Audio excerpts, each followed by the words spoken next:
Hello बच्चों, let's see this question. The question states that which of the following statement is correct regarding alkali metals, right? So इस question में हमारे पास कुछ statements दे रखी हैं regarding alkali metals and हमें बताना है कौन सी statement जो है वो correct है, right? Start करते हैं.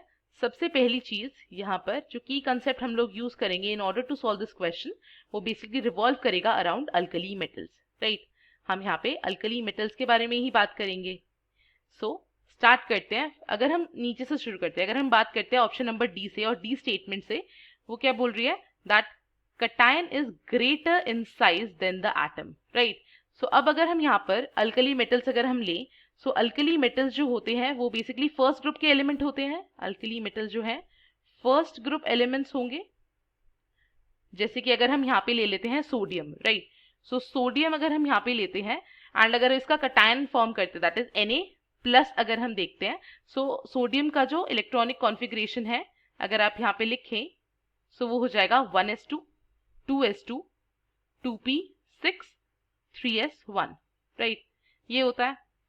सो इसमें ऑक्टेट कंप्लीट नहीं है एंड एक एक्स्ट्रा इलेक्ट्रॉन है 3s के अंदर. बट अगर हम इसका कटायन फॉर्म करते हैं तो हमारे पास क्या बन जाएगा? 1s2 2s2 2p6. सो इसने नोबल गैस कॉन्फ़िगरेशन अचीव कर ली है जब सोडियम का हमने क्या बना दिया? कटायन. सो इसमें जो डी स्टेटमेंट है उसमें क्या बोल रहा है? कटायन का जो साइज होता है वो बड़ा होता है. सो ये वाली जो स्टेटमेंट है वो बिल्कुल रॉन्ग है, बिकॉज अगर हम बात करें सोडियम की, तो सोडियम ने एक इलेक्ट्रॉन को लूज कर दिया जब उसने Na+ बनाया, राइट? सो इसमें क्या होता है? साइज डिक्रीज हो जाता है. सो अगर हम यहाँ पर जस्ट फॉर एग्जाम्पल अगर हम यहाँ पे सोडियम इस तरीके से दिखा रहे हैं, सो जब उसने एक इलेक्ट्रॉन लूज कर दिया तो उसका जो साइज होता है वो डिक्रीज हो जाता है, because number of electrons decrease हो गए बट नंबर ऑफ प्रोटॉन्स अभी भी 11 ही है, राइट? सो Na+ की अगर हम बात करें, सो इसमें 11 प्रोटॉन्स एंड 10 इलेक्ट्रॉन्स होते हैं. एंड सिंस यहाँ पे जो न्यूक्लियर चार्ज है Z इफेक्टिव वो इंक्रीज हो जाता है, जिसकी वजह से जो साइज है वो डिक्रीज हो जाता है. सो ऑप्शन नंबर डी तो गलत हो गया. अब अगर हम बात करें size of option number C की, that is size of cation और एटम दोनों का साइज सेम होता है, तो बिल्कुल भी नहीं. जैसे कि हमने यहाँ पे देखा, साइज रिड्यूस हो जाता है क्योंकि Z effective that is effective nuclear charge जो है वो इंक्रीज हो जाता है, right? So option number C भी गलत हो गया. अगर अब हम बात करते हैं ऑप्शन नंबर बी की, सो इसमें स्टेटमेंट क्या बोल रही है? कटायन जो होता है वो छोटा होता है एटम से. सो ये स्टेटमेंट बिल्कुल सही है.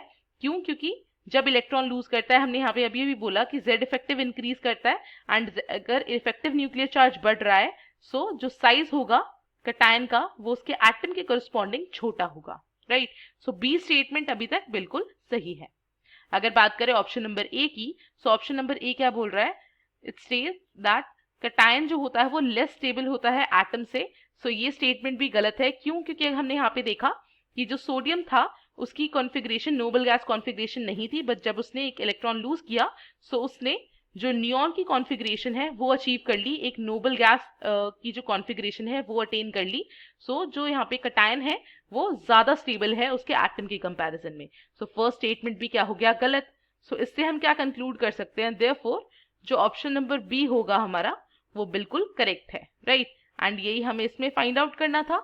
I hope you understood. Thank you and all the very best.